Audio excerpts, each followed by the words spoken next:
ഇയാളെ മുണ്ടാതിരുന്നു.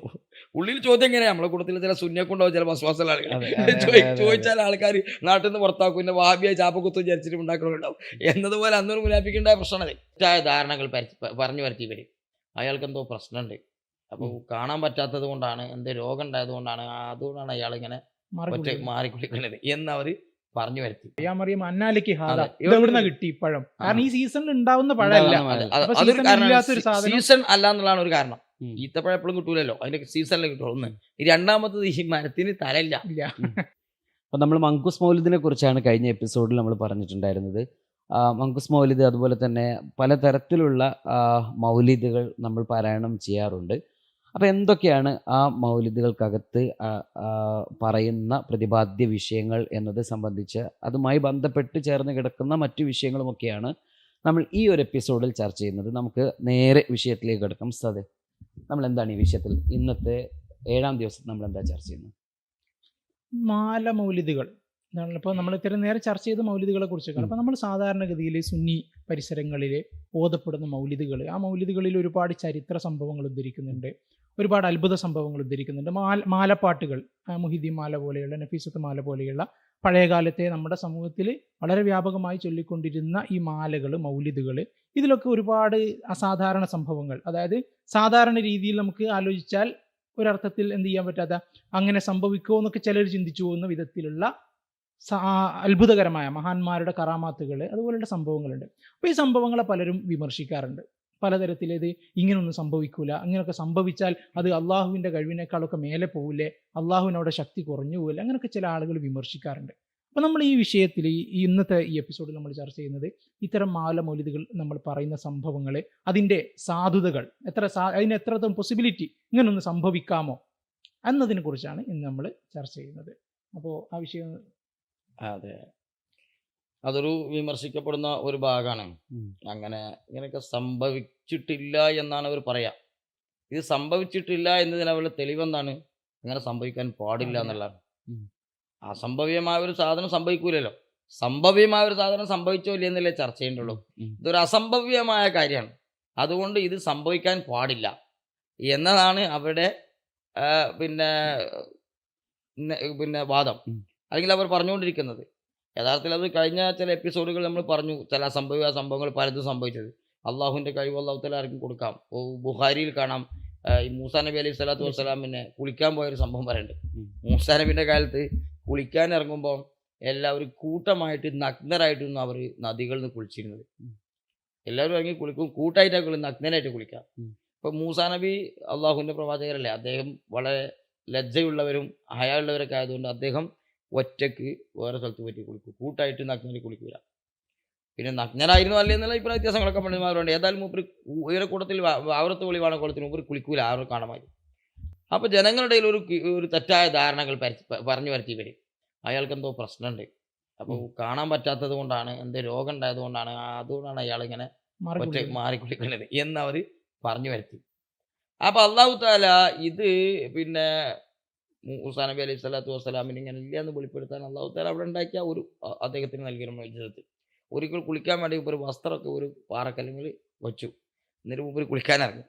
കുളിക്കാൻ മൂപ്പര് ഇറങ്ങിയപ്പോൾ ഈ പാറക്കല്ല് ഓടി, വസ്ത്രം കൊണ്ട് ഓടി. അപ്പൊ പിന്നാലെ മൂപ്പര് ഓടുകയാണ്, സൗബിയ ഹജർ സൗബിയ ഹജർ, കല്ല് എൻ്റെ വസ്ത്രം എൻ്റെ വസ്ത്രം തന്നെ. ബുദ്ധിപരമായി ഇങ്ങനെ ഒരു സംഭവം നമ്മുടെ നാട്ടിൽ നടന്നു ഒരാളെന്ന് പറഞ്ഞാൽ എന്തായിരിക്കും അവസ്ഥ? ഭ്രാന്താണ്. ഈ ഒരവസ്ഥയാണ് ആ വിശ്വാസികൾക്ക് വന്നത്. ഇതേ അവസ്ഥയാണ് നമ്മൾ ഇത്തരം ചരിത്രങ്ങളെ കുറിച്ചൊക്കെ വഹാബികൾക്ക് വരുന്നത്. അപ്പൊ ഈ മുഅ്ജിസത്തും കറാമത്തുകളെ കുറിച്ചൊക്കെ അവരുടെ അഭിപ്രായം, അവരുടെ ധാരണ, മുഅ്ജിസത്ത് കറാമത്തുകൾ എന്ന് പറഞ്ഞാൽ മഹാന്മാർക്ക് വിചാരിക്കുമ്പോഴോ അല്ലെങ്കിൽ ആലോചിക്കുമ്പോഴോ ഒന്നും ഉണ്ടാകാൻ പറയും. മുഅ്ജിസത്ത് കറാമത്തിനെ നിഷേധിക്കുന്നവരുടെ കൂട്ടത്തിൽ കുറച്ചുണ്ട്, പക്ഷെ അവർ കുറേ ആളുകൾ അത് അംഗീകരിക്കുന്നുണ്ട്. പക്ഷെ നമ്മൾ പറയും പോലെയല്ല, ഇതിൽ അള്ളാഹു തആല എപ്പോഴെങ്കിലും പ്രത്യക്ഷപ്പെടുത്തും, അപ്പോൾ അങ്ങനെ നടക്കും. അല്ലാതെ അള്ളാഹു തആലക്കായിട്ട് അല്ല, ഇവർക്കായിട്ട് അള്ളാഹു തആല പ്രത്യേക കഴിവ് കൊടുക്കലോ അവർക്ക് അങ്ങനെ ചെയ്യാൻ പറ്റലോ ഒന്നുമില്ല എന്നുള്ളതാണ്. ചിലപ്പോൾ ഒരു വസ്തുവിൽ അള്ളാഹു തആല ചിലപ്പോൾ ഈ കല്ലിന്മേൽ പ്രത്യക്ഷപ്പെടുത്തിയാലോ ഇതുപോലെ പ്രത്യക്ഷപ്പെടുത്തും. എന്നാൽ അങ്ങനെ പറയുകയാണെങ്കിൽ ഈ നബി സല്ലല്ലാഹു അലൈഹി വസല്ലം തങ്ങളുടെ സ്വഹാബാക്കളെ ചരിത്രത്തിൽ വെച്ച് ഇഷ്ടമോണം നബി തങ്ങളെ സംഭവത്തിൽ തിരിച്ചു കാണാം. ഉദാഹരണത്തിൽ ഒരിക്കൽ നബി സല്ലല്ലാഹു അലൈഹി വസല്ലം തങ്ങൾ പറഞ്ഞു, പിന്നെ ഇവരിങ്ങനെ ചോദ്യം വന്നപ്പോൾ നിങ്ങൾ ചോദിച്ചോളൂ ഞാൻ ഉത്തരം പറയാം. അപ്പോൾ അള്ളാഹു തആല വെളിപ്പെടുത്തൂല എന്നൊക്കെ എങ്ങനെ റസൂലൊക്കെ ഇവരെ വാദപ്രകാരം അറിയില്ലല്ലോ, അറിയില്ല. എന്താ ചോദിക്കണമെന്ന് അറിയില്ല. ഏത് ചോദ്യമാണെങ്കിലും അപ്പം ഞാൻ പറയാന്നാണ്. ഏത് ചോദ്യം എന്ന് വെച്ചാൽ മസാല ചോദിക്കല്ല. ഒരാൾ ചോദിക്കാണ് പിന്നെ എൻ്റെ വാപ്പാരാണ്, അയാൾ വാപ്പ ആരാന്ന് സംശയം ആരറിയില്ല. അപ്പോൾ അയാൾ ചോദ്യം എൻ്റെ വാപ്പാരാണ്. അപ്പോൾ അബാക്ക ഹുദാഫാൻ്റെ വാപ്പ ഹുദാഫാണ് കൃത്യമായിട്ട് റസൂൽ പറഞ്ഞു കൊടുക്കുക. അല്ലാതെ മസാല ചോദ്യങ്ങൾ ചോദിച്ചോളിന്നൊക്കെ ചിലപ്പോൾ പഠിച്ച ആൾക്കാർ ചിലപ്പോൾ ഇതല്ല, എന്ത് ചോദിക്കാം. ഒരാൾ ചോദിക്കണം അയിന അബിൻ്റെ വാപ്പ എവിടെയാണ്, പറഞ്ഞു അബാക്ക ഫിന്നാർ, എൻ്റെ വാപ്പ നരകത്തിലാണ്. ഇതൊന്നും നരകത്തിലാണെന്ന് ഇങ്ങനെ ഇവിടെ നിന്ന് പറയാം. വാപ്പാതി മരിച്ചു വാപ്പാനെ കുറിച്ച് ഇങ്ങനത്തെ ചോദ്യങ്ങൾ എന്ത് ചോദിച്ചാലും ഉത്തരം പറയാൻ നബി സ്വല്ലല്ലാഹു അലൈഹി വസല്ലം തങ്ങൾ നിൽക്കുകയാണ്. അപ്പോൾ ഒരു നിർണിത കാര്യം നബി സ്വല്ലല്ലാഹു അലൈഹി വസല്ലം തങ്ങൾക്ക് അറിയാം, അത് അറിയിച്ചു കൊടുക്കുക എന്നുള്ളതല്ല. അവിടെ ഏത് കാര്യവും അള്ളാഹു സുബ്ഹാനഹു വ തആല പറഞ്ഞു കൊടുക്കാൻ പറ്റുന്ന സംവിധാനത്തിലാണ് നബി തങ്ങൾ അവിടെ നിർത്തുന്നത്. പിന്നെ അസാധാരണ കഴിവുകൾ ഒരാൾക്ക് നൽകുക എന്ന് പറഞ്ഞാൽ സാധാരണ കഴിവ് ഇപ്പോൾ നമുക്ക് നൽകിയിട്ടുണ്ടല്ലോ, അതിനുള്ള ചില വിഷയങ്ങളൊക്കെ അവിടെ ഉണ്ടാവും. ഉദാഹരണത്തിന് നിങ്ങളോട് ചോദിക്കുകയാണെങ്കിൽ നിങ്ങൾക്ക് ഇപ്പോൾ നടക്കാൻ പറ്റുമോ? 1 കിലോമീറ്റർ നടക്കാൻ പറ്റുമോ? എന്താ നിങ്ങൾക്ക് നടക്കാൻ പറ്റുമോ എന്ന് പറഞ്ഞാൽ ഇത്തരം നടക്കാൻ നടക്കാം. ചിലപ്പോൾ എണീക്കാൻ ചിലപ്പോൾ കഴിഞ്ഞോളന്നില്ല. അത് ചിലപ്പോൾ അള്ളാഹു തആല ആ സമയത്ത് കഴിവ് കിട്ടിക്കോളുന്നില്ല. നമ്മൾ സാധാരണ തെരിയിൽ നൽകുന്ന കഴിവിന്റെ അടിസ്ഥാനത്തിലാണ് നമ്മൾ എന്ത് പറയണത്, നടക്കാൻ പറ്റും. അത് ചിലപ്പോൾ ആ കഴിവ് അള്ളാഹു തആല തന്നിട്ടില്ലെങ്കിലോ സാധിക്കൂല. അതേമാതിരി ചിലപ്പോൾ ചില മഹാന്മാർക്ക് ചില കാര്യങ്ങൾ സാധിക്കാതിരിക്കാം, എല്ലാ കാര്യവും സാധിച്ചോളുന്നില്ല. പക്ഷെ അതിന്റെ അർത്ഥം അവർക്ക് എപ്പോഴെങ്കിലും കൊടുക്കുന്നല്ല. അങ്ങനെയാണെങ്കിൽ നിങ്ങൾ എന്താ പറയണ്ടേ, എനിക്ക് എപ്പോഴെങ്കിലും അള്ളാഹു തആല നടക്കാൻ കഴിവരും, അപ്പം ഞാൻ നടക്കുന്നല്ലോ നിങ്ങൾ പറഞ്ഞു. സാധാരണഗതിയിൽ നിങ്ങൾക്ക് തരാറുണ്ട്, അത് അടിസ്ഥാനത്തിൽ നിങ്ങൾ പറഞ്ഞു. അതുപോലെ സാധാരണഗതിയിൽ അസാധാരണ കാര്യം നൽകുന്നു. മറിഞ്ഞ കാര്യം അറിയാന്ന് പറഞ്ഞാൽ ഇപ്പോൾ പിന്നെ മറിഞ്ഞ കാര്യം ഓൽക്ക് നമുക്ക് സാധാരണ കാര്യങ്ങൾ അറിയാൻ പറ്റുന്ന അള്ളാഹു തആല അവർക്ക് അറിയിച്ചു കൊടുക്കുന്നു, അവർക്കും അറിയാം. എന്നാൽ നമ്മൾ ചിലപ്പോൾ നമ്മൾ മുന്നിലുള്ള കാര്യം നമ്മൾ അറിയാതെ പോണില്ലേ, തെളിഞ്ഞ കാര്യം മുഴുവൻ അപ്പം നമുക്ക് അറിയാൻ പറ്റും. നിങ്ങൾക്ക് കണ്ണ് കാണുമെന്ന് വെച്ചാൽ കണ്ണ് കാണും, മുന്നിലൊക്കെ കാണുന്നില്ല. പിന്നെ നിങ്ങൾ എങ്ങനെ വെച്ച് കുത്തിയത്, എങ്ങനെ കാല് കുത്തിയത്, എങ്ങനെ നിങ്ങൾ പാമ്പ് പിടിച്ചത്, എങ്ങനെ മുള്ളു കുത്തിയത്, എങ്ങനെ ചില്ല് കുത്തിയതെന്നൊക്കെ ചോദിച്ചാൽ അത് ചിലപ്പോൾ നിങ്ങൾ പറയുന്നത് ഞാൻ അവിടേക്ക് നോക്കിയില്ല, ഞാനത് ശ്രദ്ധിച്ചില്ല, അതല്ലെങ്കിൽ ഞാൻ ശ്രദ്ധിച്ചിരുന്നു പക്ഷെ എൻ്റെ ദൃഷ്ടി ഇത് പെട്ടില്ല. ഇതൊക്കെ എന്തിനു കാരണമാണ്? കാണാതിരിക്കാൻ കാരണമാണ്. എന്ത് തെളിവല്ലത്? നിങ്ങൾക്ക് കണ്ണിന് കാഴ്ചയില്ല എന്നുള്ള തെളിവാണോ? കണ്ണിന് കാഴ്ചയില്ല എന്നുള്ള തെളിവല്ല. കണ്ണ് നിങ്ങൾക്ക് കാണാൻ കാഴ്ച ഉണ്ട്, നിങ്ങൾ കാണുന്നുണ്ട്, എന്നാൽ ചിലതൊക്കെ കാണാതിരിക്കാം. ഇങ്ങനെയൊക്കെ ഏത് കാര്യങ്ങളിലും സംഭവിക്കാം. അസാധാരണ കാര്യങ്ങളെല്ലാം കൂടി ചിലപ്പോൾ എല്ലാവർക്കും എപ്പോൾ അറിഞ്ഞോളന്നില്ല, അറിയാത്തതുണ്ടാവും. നബി സ്വല്ലല്ലാഹു അലൈഹി വസല്ലം തങ്ങൾക്ക് എല്ലാ കഴിവുകളും അല്ലാഹു തആല അറിയിച്ചു കൊടുത്തു അവസാന കാലഘട്ടത്തിൽ എന്ന് തഫ്സീർ നമ്മുടെ ഫതുഹുൽ ബാരി പോലുള്ള ഗ്രന്ഥങ്ങളിലൊക്കെ പറഞ്ഞിട്ട് കാണാം. അപ്പോൾ ഇതുപോലെയുള്ള സംഭവങ്ങളൊക്കെ സംഭവിക്കാം. കല്ല് ഓടാം, പോവാം, അതിനൊക്കെ കഴിവുണ്ടാകാം. ഇഷ്ടംപോലെ സംഭവങ്ങൾ പരിശുദ്ധ ഖുർആനിൽ കാണാം. ഇപ്പോൾ പിന്നെ മറിയം ബീവിൻ്റെ സംഭവത്തിൽ പറഞ്ഞില്ലേ, മറിയം ബീവി പള്ളിയിൽ താമസിച്ചുകൊണ്ടിരിക്കുകയാണല്ലോ. അപ്പോൾ ഈത്തപ്പഴം ഭക്ഷണമല്ല, അപ്പം മലക്ക് വന്നിട്ട് പറയാണ് അവിടെ പോയിട്ട് ഈത്തപ്പഴം പിടിച്ച് കുലിക്കാൻ. ഈ അതിന്റെ തഫ്സീറുകൾ കാണാം, ആ ഈത്തപ്പഴം മരം ഉണങ്ങിക്കിടക്കുന്ന മരമാണ്.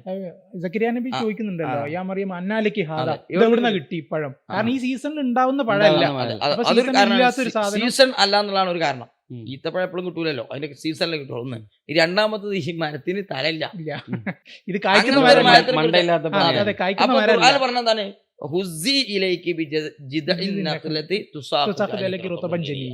കുടിച്ച് കുലിക്കോ നല്ല പഴുത്ത പഴം വീഴുന്ന. ഇത് എങ്ങനെയൊന്നും ആലോചിക്കണില്ല, കുലിക്കുന്നു പഴം വീഴുന്നു. ഇങ്ങനത്തെ സംഭവങ്ങൾ ഇഷ്ടംപോണം കാണാം. അത് അവരുടെ ശ്രദ്ധയിൽപ്പെട്ടത് കാണാം, അശ്രദ്ധയിൽപ്പെട്ടത് കാണാം. ഇപ്പം ചിലതൊക്കെ അവർ പറയില്ല, പറയാത്തവ ഇവർ പറയുമ്പോൾ അറിഞ്ഞിട്ടില്ല, അതും വിട്ടിത്താണ്. അറിഞ്ഞ കാര്യങ്ങളൊക്കെ പറഞ്ഞോളാം പറയില്ല. നിങ്ങളിപ്പോൾ ചില സമയത്തിൽ പിന്നെ ഇന്നെ കണ്ടു, നമ്മൾ ഈ കൂടി നമ്മൾ 4 ആൾ ഇരുന്നതാണല്ലോ, ഇതിൽപ്പെട്ട ഒരാൾ മരിച്ചു എന്ന് സങ്കല്പിക്കുക. അള്ളാഹു തആല കേസിൽ കേട്ട ഉദാഹരണം, നമ്മൾ 3 ആൾ ഇരിക്കുന്ന കൂട്ടത്തിൽ ഉസ്താദ് മരിച്ചു എന്ന് സങ്കല്പിക്കുക. അപ്പോൾ ഞാനത് അറിയും, നിങ്ങളെ കണ്ടപ്പോൾ ഞാനത് പറഞ്ഞില്ല.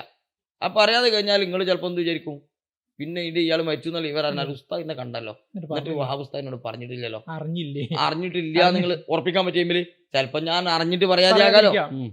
ഒരു കാര്യം ഒരാൾ പറഞ്ഞില്ല എന്നത് കൊണ്ട് അയാൾ അറിഞ്ഞിട്ടില്ല എന്ന തെളിവല്ല. മനസ്സിലായില്ലേ? ഇനി അതിന് ഞാൻ ഉദാഹരണം പറയാം. തഫ്സീറിൽ റാസിയിൽ ഒരു ചരിത്രം ഉദ്ധരിക്കുന്നുണ്ട്. നബി സല്ലല്ലാഹു അലൈഹി വസല്ലം തങ്ങളും സ്വഹാബാക്കളും ഇങ്ങനെ കുറച്ച് സ്വഹാബികളും ഇങ്ങനെ പോവാണ് ഒരു വഴിക്ക്. കൂട്ടത്തിലൊരു മുനാഫിക്കുണ്ട്, ഒന്നിലധികം ഉണ്ടാകും മുനാഫിക്കുകളുണ്ട്. അവർ ഒരു സ്ഥലത്ത് വിശ്രമിക്കാൻ ഇറങ്ങി. വിശ്രമിച്ചുകൊണ്ടിരിക്കുന്ന സമയത്തിലാണ് നബി സല്ലല്ലാഹു അലൈഹി വസല്ലം തങ്ങൾ പറഞ്ഞു മാത്ത റിഫാ മരിച്ചു പറഞ്ഞു. റിഫാ എന്ന് പറഞ്ഞാൽ മദീനയിലുള്ള മുനാഫിക്കുകളുടെ നേതാവാണ്. ഇതിങ്ങനെ പറഞ്ഞപ്പോൾ ഈ ഇന്നത്തെ വഹാബിന്റെ ചിന്തയാണ് അന്നത്തെ മുനാഫിക്കിന് ഇത് മനസ്സിലാവില്ല. എങ്ങനെ ഇയാൾ ഇവിടെ ഇരുന്നിട്ട് മദീനയുള്ള റിഫാ മരിച്ചു എന്ന് പറയാം? ബുദ്ധിയിൽ ഉൾക്കൊള്ളാൻ കഴിയില്ല. ഇന്നത്തെ കാലത്ത് മെസ്സേജ് ഒന്നും ആലോചിച്ചിരിക്കുക, അന്നൊന്നും ചാൻസ് ഇല്ല. ആ സമയത്തിൽ എങ്ങനെ ഇയാൾ പറഞ്ഞു? പക്ഷെ ചോദിച്ചു കഴിഞ്ഞാൽ ഇയാൾ ഉണ്ടാതിരുന്നു. ഉള്ളിൽ ചോദ്യം എങ്ങനെയാ നമ്മളെ കൂട്ടത്തിൽ ചില സുന്നിയൊക്കെ ഉണ്ടാവും, ചില വസ്വാസമുള്ള ആളുകൾ അതെ, അതെ, അതെ, അതെ. ചോദിച്ചാൽ ആൾക്കാർ നാട്ടിൽ നിന്ന് പുറത്താക്കും, പിന്നെ വാബിയായി ചാപ്പക്കുത്തും ചരിച്ചിട്ട് ഉണ്ടാക്കണമുണ്ടാവും എന്നതുപോലെ അന്നൊരു മുനാഫിക്കുണ്ടായ പ്രശ്നമാണ്. ആ അങ്ങനെ ഇരുന്ന് കുറച്ചു നേരം കഴിഞ്ഞപ്പോൾ വിശ്രമം കഴിഞ്ഞ് പോകാൻ നോക്കുമ്പോൾ വിശ്വാസ തങ്ങളെ യാത്ര ചെയ്യുന്നോ വാഹനം കാണുന്നില്ല, ഒട്ടകത്തിനെ കാണില്ല. അപ്പം വിശ്വാസ തങ്ങൾ പറഞ്ഞു എൻ്റെ ഒട്ടകം ഇവിടെ നോക്കിയെന്നാണ്. അപ്പോൾ ഒരു മുനാഫിക്ക് കിട്ടിയ ചാൻസിൽ കയറി അയാൾ കയറിയിട്ട് ചോദിച്ചു, അല്ല മദീനയിലെ റിഫായ മരിച്ചു നിങ്ങൾ ഇവിടെ ഇരുന്ന് പറഞ്ഞു ഇവിടെ ഇവിടെ കിടക്കുന്ന ഒട്ടകം ഞങ്ങളോട് തരാൻ പറയാം. മനസ്സിലായില്ലേ? വാബി മൊത്തം ചോദിക്കൊണ്ടിരിക്കണേ ഇതേ ചോദ്യമാണ് ചോദിച്ചത്. ഒരർത്ഥതാണ്. മറ്റൊരു വിഷയം നമുക്ക് മനസ്സിലാക്കേണ്ടതാണ്. ഈ നബി സല്ലല്ലാഹു അലൈഹി വസല്ലം തങ്ങൾ ചോദിക്കുമ്പോൾ നബി തങ്ങൾ പറയണം, അല്ലാഹു തആല എപ്പോഴെങ്കിലും എനിക്ക് മറഞ്ഞ കാര്യം അറിയിച്ചു തരും. മദീനയിലെ റിഫായ മരിച്ചപ്പോ എനിക്ക് അറിയിച്ചു തന്നു, ഇത് അറിയിച്ചു തന്നില്ല എന്നല്ല റസൂല പറഞ്ഞത്. അങ്ങനെ പറഞ്ഞ അവർക്ക് തെളിവുകയായിരുന്നു. നേരെ തിരിച്ച് റസൂൽ പറയാണ്, ഇങ്ങനെയാണ് പോയി നോക്കി അവിടെ മരത്തിന്റെ പേരുമ്പോൾ എന്റെ ഒട്ടകത്തിന്റെ കയറി കുടുങ്ങിയെടുക്കേണ്ടി പോയി പിടിച്ചോണ്ടിരിക്കുകയാണ്. ഇവര് പോയപാടുണ്ട്. അപ്പൊ നിബന്ധങ്ങൾക്ക് അത് അറിയാത്തതുകൊണ്ടല്ല അവരോട് തരാൻ പറഞ്ഞത്. ഞാൻ അതിനാണ് തെളിവ് തിരിച്ച് എന്തിന് അറിഞ്ഞ കാര്യമൊക്കെ പറഞ്ഞോളന്നില്ല. അങ്ങനെയാണ് റസൂൽ എനിക്ക് അറിഞ്ഞിട്ടില്ല അതുകൊണ്ട് നിങ്ങൾ തപ്പി നോക്കിയെന്നല്ലല്ലോ പറയുന്നത്. അപ്പൊ ഇങ്ങനത്തെ സംഭവങ്ങൾ ഇഷ്ടംപോലെ കാണാം. അത് ഖുർആനിൽ കാണാം, ഹദീസിൽ കാണാം, അംഗീകരിക്കപ്പെടുന്ന തഫ്സീറുകൾ കാണാം, വ്യാഖ്യാനങ്ങൾ കാണാം. ഇതുപോലത്തെ സംഭവങ്ങളൊക്കെ തന്നെയാണ് നമ്മുടെ മൗലിദിലും മാലയിലൊക്കെ ഉള്ളത്. ചിലപ്പോൾ നമുക്കിങ്ങനെ ബുദ്ധിപരമായി ചിന്തിച്ചാൽ എന്താണ് ഇപ്പോൾ തോന്നും. ചില സംഭവങ്ങളൊക്കെ കേട്ടാൽ ചിലപ്പോൾ അല്ല ഇത് അള്ളാഹിനെ തോൽപ്പിച്ചു എന്ന് തോന്നിപ്പോകും. അതെ, മൂസാ നബി അലൈഹി സ്വലാത്തു വസ്സലാമിന്റെ റൂഹിനെ വിളിക്കാൻ വേണ്ടിയിട്ട് അസ്റായിൽ വന്ന സംഭവം ബുഖാരിയിലുണ്ട്. മാല കിതാബിൽ ഇവർക്ക് പറ്റാത്തുള്ളൂ. ബുഖാരിയിൽ ഇറങ്ങിയിരിക്കും വിചാരിക്കാൻ ബുഖാരിൽ വൈഫ് എന്ന് പറഞ്ഞ ആൾക്കാരുണ്ട് കേട്ടോ. അപ്പൊ അവർക്ക് ഇനി ഇത് തെളിവ് അറിയില്ല, ഒരു തള്ളിയ ഹദീസാണെന്ന് എനിക്ക് അറിയുന്നത്. ഏതായാലും അതിൽ പറഞ്ഞത് മൂസാ നബി റൂഹിനെ പിടിക്കാൻ വേണ്ടി അസ്റായിൽ വരികയാണ്. നേരത്തെ പറഞ്ഞ മലക്കുൽ മൗത്ത്, അപ്പൊ മലക്കുൽ മൗത്തിന് അള്ളാഹു തആല പറഞ്ഞയക്കണം. അങ്ങനെ വന്നിട്ട് നിങ്ങൾ റൂഹിനെ പിടിക്കാൻ വേണ്ടി വന്നാന്ന് പറഞ്ഞു. നമ്മളെ മാതിരിയല്ല, അവർ നബിമാരോട് എന്തെങ്കിലും സംഭവിക്കണം. അതിലുള്ള അത്ഭുതമുണ്ട്. കാരണം അസ്റായിൽ ടൈമായി വന്ന് പിടിച്ചു പോകുന്നല്ലാതെ സമ്മതം ചോദിക്കണേ. സമ്മതം ചോദിച്ചപ്പോ പിന്നെ മൂസാ നബി അലൈഹി സ്വലാത്തു വസ്സലാം സമ്മതം ചോദിക്കല, പിടിക്കാൻ വേണ്ടി വന്നാലും വിവരം പറയാം. മൂസാ നബി ഒരു ഒറ്റ അടി അസ്റായിലിനെ അടിച്ചപ്പോ അസ്റായിൽ കണ്ണുപൊട്ടി. ഇത് ബുഖാരിലാട്ടോ. നിങ്ങൾ ഇനി കഥ കേൾക്കുമ്പോൾ തന്നെ മൗലിദ് കിതാബില്ല വിചാരിക്കണ്ട. ഇതില് നിങ്ങളെ പറഞ്ഞാല് മൗലിദ് കിതാബ് വിചാരിക്കണ്ട, ഇത് ബുഖാരിയുള്ളതാണ്. കണ്ണ് പൊട്ടി അസ്റായിലിന്റെ. കണ്ണ് പൊട്ടിയിട്ട് അസ്റായിൽ നേരെ അള്ളാന്റെ അടുത്തേക്ക് പോവാണ്. ഇത് ആരാ പറഞ്ഞത്? മൂസാ നബി എന്ത് ചെയ്തു? അടിച്ച് കണ്ണ് പൊട്ടിച്ചു തിരിച്ചു പറഞ്ഞയച്ചു. ഇപ്പൊ ഇവരെ മൗലിദ് വ്യാഖ്യാനിക്കണ എന്താ സംഭവിച്ചത്? മൂസാ നബി തള്ളാൻ പറ്റൂലല്ലോ. എന്നിട്ട് അവിടെ എത്തിയിരുന്ന അള്ള പറയേണ്ടത് എന്താണ്? ഞാൻ ഉണ്ടാക്കി ഇതൊക്കെ കൈകൊടുത്തിട്ട് ഈ മൂസ നിന്റെ ആളാണ് പറഞ്ഞു വെച്ചു. അത്ര ആയ മൂസ എന്ന് ചോദിക്കണ്ടേ? അതല്ല അല്ല ചെയ്യണത്. അല്ലെന്നത് അള്ളാഹു സുബ്ഹാനഹു വ തആല അസ്റായിലിന്റെ കണ്ണ് തിരിച്ചു കൊടുത്തു, കാഴ്ച തിരിച്ചു കൊടുത്തു. ശരിയാക്കി കൊടുത്തതിന് ശേഷം തിരിച്ചു പോകണം. എന്നിട്ട് ഒരു ഓഫറായിട്ടാണ് പറഞ്ഞേക്കാം അടുത്തേ. ഇവരെ അല്ലെ പ്രലോഭനം എന്നൊക്കെ പറയാം. ഓഫർ എന്താണ് ഓഫർ? ഇനി മൂസാ നബിയുടെ അടുത്ത് പോയിട്ട് നേരെ റൂഹിനെ പിടിച്ചാനാണെന്ന് പറയണ്ട. രണ്ട് കാര്യങ്ങൾക്ക് തിരഞ്ഞെടുക്കാം. ഒന്നുകിൽ ഇപ്പം മരിക്കണമെങ്കിൽ ഇപ്പൊ റൂഹിനെ പിടിക്കാം. അതല്ല നിങ്ങൾക്ക് ഇനി ജീവിക്കണം എന്ന് ആഗ്രഹം ഉണ്ടെങ്കിൽ നല്ല രോമമുള്ള ഒരു പശുവിന്റെ ശരീരത്തിൽ കൈവെക്കാം. അതിൻ്റെ ഉള്ളിൽ എത്ര രോമ കൊണ്ടെങ്കിൽ ആ ഒരു രോമത്തിന് ഒരു വർഷം, ഒരു രോമത്തിന് വർഷം ഇത്ര രോമം ഉണ്ടാവും. നല്ല രോമം കഴിച്ചാൽ അത്ര ആയുസ് കിട്ടി തരാന്നാണ്. അപ്പൊ ഇവിടെ എന്തിപ്പോ സംഭവിച്ചേ? ഈ ചരിത്രം ബാക്കി മുന്നോട്ട് പോകണ്ട, നമുക്ക് അതിന്റെ ആവശ്യമില്ലല്ലോ. ഇപ്പൊ ഇവിടെ എന്തിപ്പോ സംഭവിച്ചത്? ഒന്ന് അള്ളാഹു തആല പറഞ്ഞയച്ചാൽ മൂസാ നബി അടിച്ചു വിട്ടു. ഈ അടിക്കാനുള്ള കൈ കൊടുക്കുന്നതും അസ്റായിലിന്റെ കണ്ണ് പൊട്ടിക്കുന്നതും ഒക്കെ ആരനെ? അള്ളാഹു തആലയാണ്. അതുമാണ് നമ്മൾ ചിന്തിക്കുക. എല്ലാ കഴിവും അള്ളാന്റെ ആണല്ലോ. ഈ കഴിവൊക്കെയാണ് അള്ളാഹു തആല. അത് അവിടെ നിന്നിട്ട് അവിടെ ചെന്നിട്ട് അള്ളാഹു തആല മൂസാ നബിനെ ശിക്ഷിക്കല്ലേ ചെയ്യണത്. മൂസാ നബിക്ക് ഓഫർ എടുത്ത് വിടുകയാണ്. ഇത് ഒരു മൗലിദ് കിതാബിലെ ചരിത്രമായിരുന്നുവെങ്കിൽ വഹാബി എന്ത് സംഭവിക്കും, എന്ത് വ്യാഖ്യാനിക്കും? ഇത്തരമുള്ള കഥ. ഇതുപോലത്തെ സംഭവങ്ങളൊക്കെ മൗലിദ് കിതാബുകളിൽ കാണാം. ചിലത് ഇതുപോലത്തെ ഇതിനെക്കാളും താഴ്ന്ന ഒന്നേക്കാലും അങ്ങനെ സംഭവിക്കുന്ന സംഭവങ്ങൾ ചോദിക്കുകയാണ്. ഇത് ഉണ്ടാകാൻ പാടില്ല എന്ന് പറയാൻ പാടില്ല, കാരണം ഉണ്ടായിട്ടുണ്ട്. ബുഖാരി സ്വഹീഹാത്ത് ഹദീസിൽ തെളിവുണ്ട്. പിന്നെ ഈ സംഭവം ഉണ്ടായോ ഇല്ല എന്നുള്ളതാണ്. അത് ഒരു സംഭവം ഒരു മഹാൻ ഒരു ചരിത്രം ഉദ്ധരിച്ചത്, അതല്ല ചരിത്ര തെളിവ്. നമ്മൾ നേരത്തെ പറഞ്ഞല്ലോ, അത് ഒരു മഹാൻ ഒരു മൗലിദ് കിതാബിൽ ഇങ്ങനെ ചരിത്രം എഴുതി വെച്ചാൽ അയാളെ വിശ്വസിക്കുന്ന ആളുകൾ അങ്ങനെ ഉണ്ടായി വിശ്വസിക്കണം. ഇനി ഒരാൾക്ക് തോന്നുകയാണ് ഈ സംഭവം ഉണ്ടായിട്ടുണ്ടാവില്ല, പക്ഷെ അതില്ല ഉണ്ടാകാൻ പാടില്ല എന്ന് പറയാൻ അധികാരമില്ല. അതില്ല ഉണ്ടാകാൻ പാടില്ല എന്ന് എങ്ങനെ പറയാൻ പറ്റൂ? ഉണ്ടാകാൻ പാടില്ല എന്ന് ഗ്രന്ഥത്തിന്റെ അടിസ്ഥാനത്തിലോ ബുദ്ധിപരമായിട്ടോ ഒരിക്കലും പറയാൻ പറ്റില്ല. അതേമത്ത് ഉണ്ടായിട്ടുണ്ടോ ഇല്ല എന്നുള്ളത് ഓനെ സംശയം ഓൻ വിശ്വസിച്ചോളന്നല്ല. ഇത് ഈമാൻ കാര്യം അല്ലല്ലോ. മൗലിദ് കിതാബുകൾ വിശ്വസിച്ചോളുന്നുണ്ടോ? വിശ്വസിച്ചോട്ടെ, ഓല് പറഞ്ഞോട്ടെ. മറ്റോ എനിക്കതിനെ കുറിച്ച് അറിയില്ല, അങ്ങനെ ഉണ്ടായിട്ടുണ്ടാവും, അതുകൊണ്ട് ഈ കാര്യം പറഞ്ഞിട്ട് എനിക്ക് ഉറപ്പില്ലാത്ത ഞാൻ വിശ്വസിക്കില്ല എന്ന് ഇരുന്നോട്ടെ, നമുക്കൊരു കുഴപ്പമില്ല. ഇവരതല്ല, ഇത് ഉണ്ടായിട്ടില്ല എന്നും ഉണ്ടാകാൻ പാടില്ല എന്നും അള്ളാഹ്ക്കും തോൽപ്പിക്കലാണെന്നും ഇതാണ് ഇവരുടെ വാദം. ഇത്തരം സംഭവങ്ങളാണ് മൗലിക കിതാബിലൊക്കെ.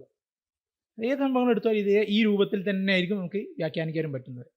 ഇതുപോലെ ചരിത്ര സംഭവങ്ങളുടെ വിഷയങ്ങളൊക്കെ എടുത്ത് നോക്കുകയാണെങ്കിലും ഈ രൂപത്തിൽ വ്യാഖ്യാനിക്കാൻ പറ്റും. അത് ആദ്യം ഈ വ്യാഖ്യാനം അംഗീകരിക്കാതിരുന്നാൽ പിന്നെ നേരത്തെ ഉസ്താദ് പറഞ്ഞ പോലെ അവർ വിശ്വസിക്കാതിരിക്കാന്നല്ലാതെ വേറെ നിർവാഹമല്ലേ അവിടെ.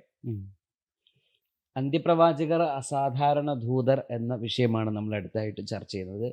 അടുത്ത ദിവസത്തെ എപ്പിസോഡ് ആ വിഷയമായിരിക്കും. ഇന്ന് ഈ ഒരു എപ്പിസോഡ് ഇവിടെ പൂർണ്ണമാകുന്നു. എല്ലാവർക്കും അസ്സലാമു അലൈക്കും വറഹ്മത്തുള്ളാഹി.